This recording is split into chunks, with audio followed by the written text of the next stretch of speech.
We're going to use the garden to our advantage, and that's kind of how we've planned this out to an extent. Well, good morning, homesteaders and gardeners alike. It is finally April, and it is the biggest planting month of the year for us.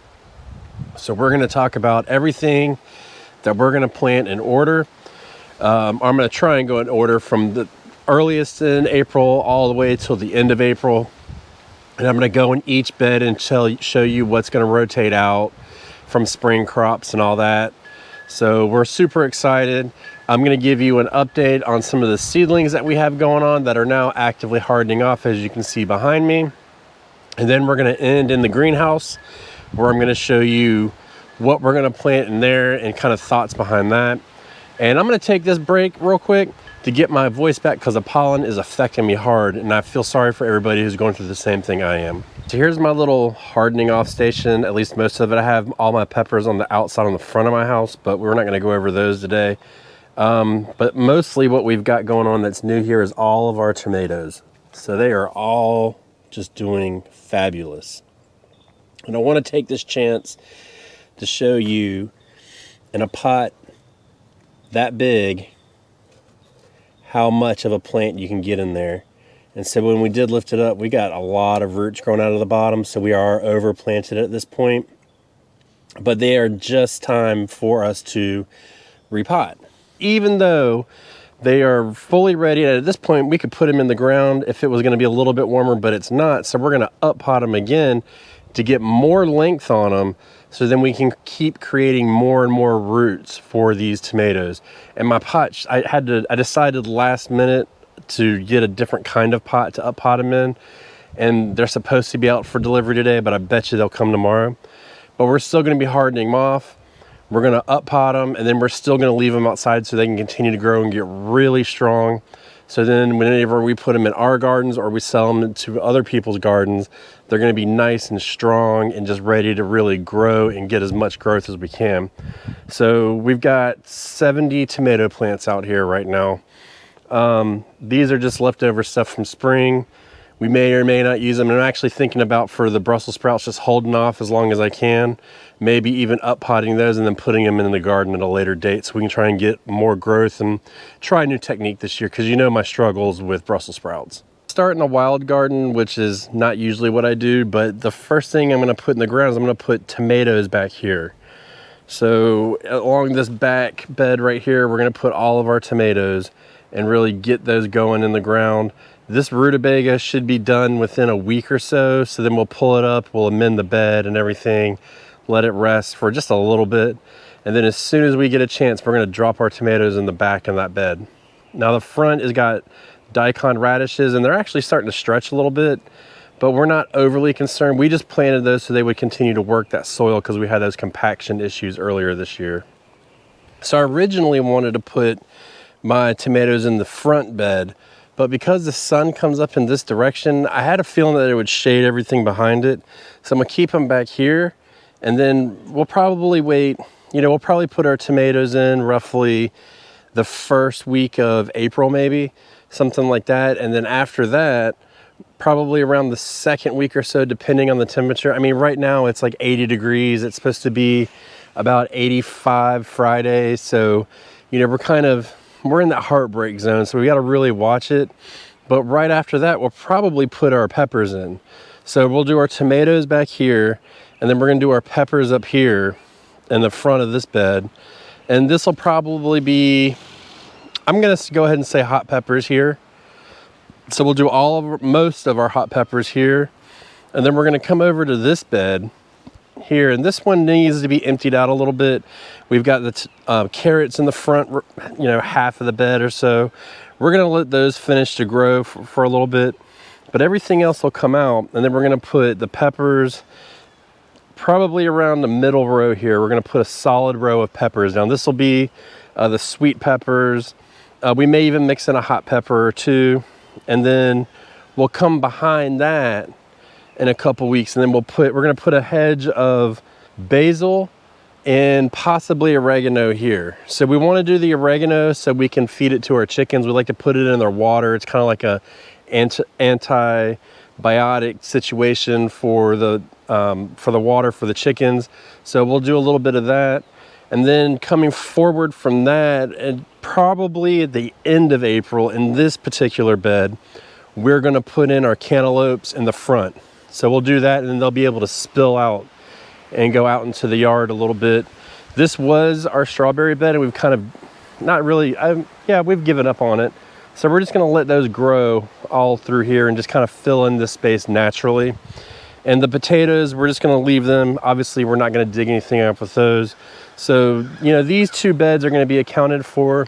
We still have things in this back bed to fill in, to grow. So at the end of April, broccoli and lettuce bed should be about done. And at that point, we're gonna redig it, rebury the lines, get it nice and prepped, and then we're gonna plant our corn probably around the last week of April.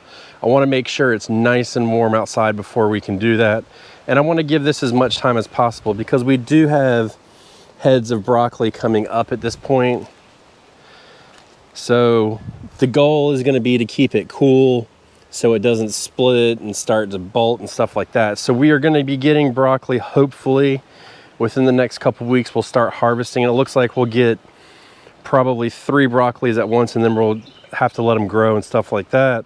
But we'll be able to remove and start getting some of this lettuce and stuff too, because some of this lettuce is just, it's ready to be harvested soon. We can harvest it any day, but we want to let it get as much of a head as possible. As far as the lettuce goes, the romaine lettuce, I don't like to do the cut and come again method anymore. I used to like it, but now what I like doing is just kind of harvesting the whole head and then just moving on. That's why we've planted like 60 or 70 heads of lettuce in here. Just gives us plenty of time, plenty of space for that. If you guys are planning to plant anything in the month of April, let us know in the comments below, like what zone you're in and what you're planting, because it'll help other people out. And you know, what month you plan moving forward to really start planting the bulk of your summer garden. So over here in the main part of the garden, this is where we're gonna be doing a little bit of flip-flopping and just waiting and stuff like that and giving it time. But there are a couple beds here that we're gonna do in April and possibly into May. We really just need to wait it out and see what happens with it. To start off with this bed back here, what we plan to do is, I would say, about the middle of April, so at about April 15th or so, we should start to be done with all of this. Right here, the turnips are really taking off now. The bok choy we've started harvesting, as you've seen in the last video or so. So we're gonna go through and harvest more of that as we need it. And once we clear this out, we're gonna be able to put squash of different varieties in here. So we'll probably put a yellow squash, a zucchini, and we may just do all squash in here. The plan's not totally set in stone, but we didn't want to just kind of set it in stone right away and walk away from it. Right around the same time of like the middle of April or so, you can tell that we're going to be going through a lot of planting in the middle of April. We're going to start filling up these trellises. And so this trellis right here is going to be green beans. So we'll do squash and green beans here. And then we'll probably over here on this trellis, we're gonna have to plant this in sections. So this section back here on the back cattle panel is gonna be a Seminole pumpkin. And we're gonna start that as early as possible, probably the same time as a squash. We've already started the seeds and let that start to grow. Once it starts to get some height, then we're gonna plant, I believe it's cucumbers on this side. So if we plant this side first, then this side won't get the sun. So we want to give those plants the biggest chance possible to start getting up this cattle panel so that they can kind of get ahead of this so they don't compete for sunlight against each other. And then as far as like back here where the kale is, we're just going to keep harvesting this kale as much as possible. And we're actually going to use it from when we plant the green beans to kind of shade the seedlings a little bit, just to give them a little, keep them a little bit cooler if they need to, keep the water to stay longer so it doesn't have to dry out as much. And that's really kind of the process behind all of this. So it's gonna be green beans, one type of cucumber, and then we're actually gonna do another type of cucumber on this trellis over here. This front bed, we're gonna let this grow as long as possible. We're actually hoping not to plant this until early May, but if things start to bolt and go crazy, then we will clearly just replant, pull everything up and replant. And the sweet potatoes will go here, but we're honestly, maybe the last week of April, we'll put that in here. Maybe we'll put in the sweet potatoes here. But if you come back over here on this side of the cattle panel, if I'm not mistaken, we're gonna go back to this side, and I think we're gonna plant the Honest Abe tomatoes, or an indeterminate variety. So we're gonna go back and try that on the back panel again. And it's the same thing where we wanna plant this before we plant this, because we want that sun to catch up to it. So once we plant those plants and they get to roughly about here, then we can come in here, and I think we're gonna put our winter pumpkins here. And so we want to train those to go up as much as we can. And if they have to come back down and then out into the ground, we'll do that as needed. But those will go in probably around the 3rd week of April. Because in our area, when spring hits and our last freeze hits, it like goes from spring to summer immediately. We don't almost get any more cool nights or anything like that after our last frost date. So it's kind of like go time at that point. And that's why we have such a long growing season here in North Carolina Zone 8A. But if we come back here to this back garden, here, we're obviously not gonna remove our carrots yet. At least these couple rows right here, we're gonna let those grow out, finish out. These in the front, when we get these done, we're actually gonna come back in and we're gonna put watermelon or cantaloupe here. Kind of depends on how much of which we grow. And we want those to do the same thing, where we're going to plant them in the edge of the bed and then have them spill over and kind of fill in, you know, like back here and maybe out here a little bit. This is another row of bok choy, which should be ready to it's ready to harvest. I mean, look at this. So at this point, we're just waiting for it to be on the menu for dinner. So we'll pull all of that up. The cabbage, this was the row of cabbage that I wasn't too sure about how it was gonna grow or what it was gonna do. So we're not overly worried about it, but this is reserved for some more tomatoes. So this is a good spot for tomatoes because they stay a little bit cooler. So we can get them in, get these growing, because what we're gonna end up doing once these carrots are done is we're gonna put parsnips back here. And since we direct seed them, the tomatoes will create a shade that will help those so they'll stay moist longer, because they have a really long germination period. So it'll help keep that stable for longer and keep that ground moist so we can get better germination. We're gonna use the garden to our advantage, and that's kind of how we've planned this out to an extent. Now this back trellis right here, there's a little bit of like, we're not totally sure what we wanna put on there. We're thinking we're gonna do a second variety of cucumber. I have some Armenian cucumbers. I had some people tell me recently that they were like kind of mushy, so we may not actually do those. If we do another row of cucumbers or something, then we're gonna be very careful about what we plant. I also have to go back and look, because I really like growing black-eyed peas, and I've gotta make sure that I've included them in my plans somewhere within my garden. And if I haven't, then one of these trellises will in fact go to the black-eyed peas, because that's a really important protein source, high fiber, you know, complex carbohydrate for our family. So we're gonna work on that too. So we do that and we get those black-eyed peas planted in roughly the end of April. We're also gonna come out here.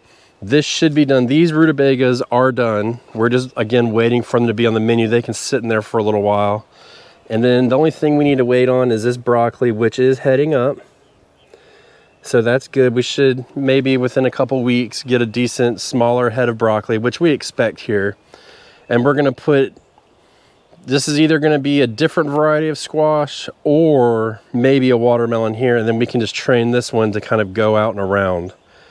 Back around the back side of the greenhouse. So we're gonna kind of see what that is.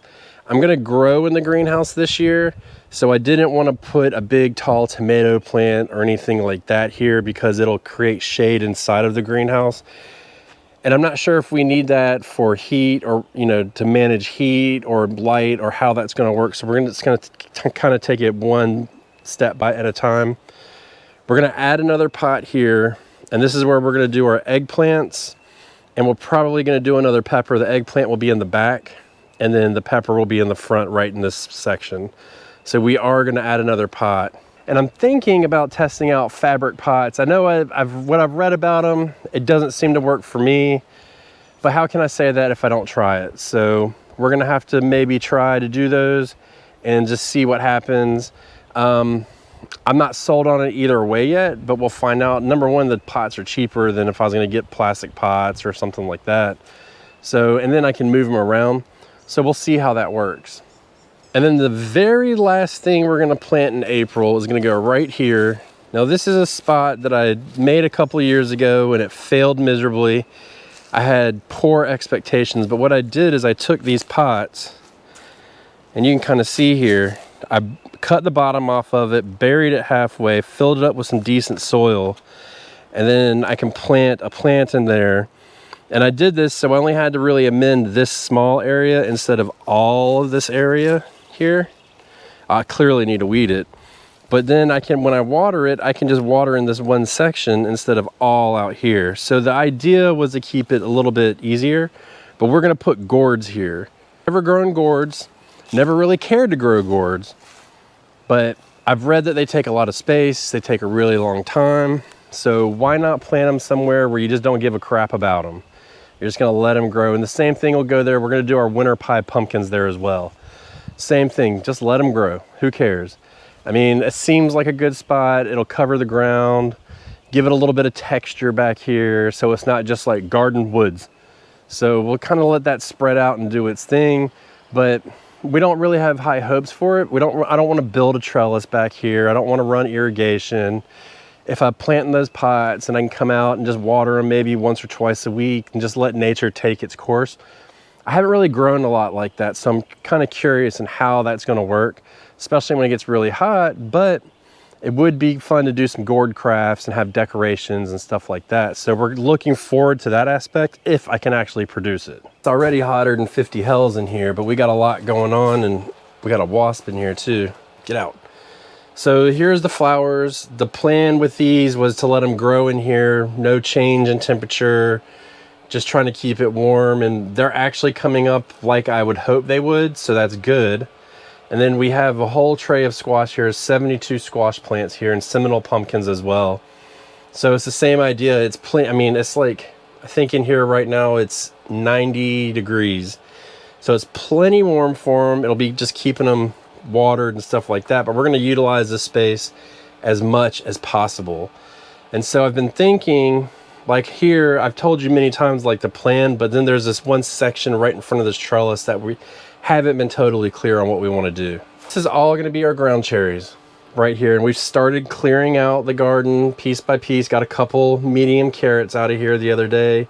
We're actually going to let this lettuce here go to seed, try and collect some seed from it if possible. And then over here, this is all going to be our Cajun jewel okra, so it should get about this tall, perfect for in here. We'll get this going at the end of April as well, maybe even the middle of April because it's so warm in here. And I realize not everybody has a greenhouse, but if you have a greenhouse or you have a covered structure, usually you can add a zone to your low temperatures. So with that being said, we should be able to get something going in on this side fairly soon. And the only thing going to be this spot right here. I've talked about putting a tomato in here. I've talked about putting a squash right here, and I'm thinking we're going to go with the squash. So we're looking to put a squash here maybe, and then maybe something just to run up this trellis real quick. I'm not totally sure. Now that we've got irrigation in here, it's a little bit better. We've got a little bit of ventilation going on. We've got a decent fan that's pulling, so that should help pull the heat out of here. And I may try and get some of these panels out around the bottom just to get more airflow coming in. If I can get this airflow to come in and I can keep it cooler, it could be on. But you know, the okra loves the heat. So I'm thinking, like, why not take advantage of that? And at least every year we could just swap sides from what we plant in there for the okra. So that should work out well. This year will be the tall tale. But you can see that it's like super fast. So we'll go through the first week of April. There'll be hardly any planting really. We'll just be continuously harvesting, pulling stuff out as needed, you know, really starting to gut the garden. And then the second week's gonna come and we're just gonna go as hard and fast as possible and pull as much as we can out and start planting. So we're obviously gonna start in our tomato beds, and then we'll start with our pepper beds and stuff like that, our squashes, and just really start focusing on those. And I'm super excited to get the corn in. I've never really grown corn successfully, and this is my all out moment. I'm gonna go as hard as I can on it. So we're gonna have to work that soil up and really fluff it up, but we should be good to go. Goodbye.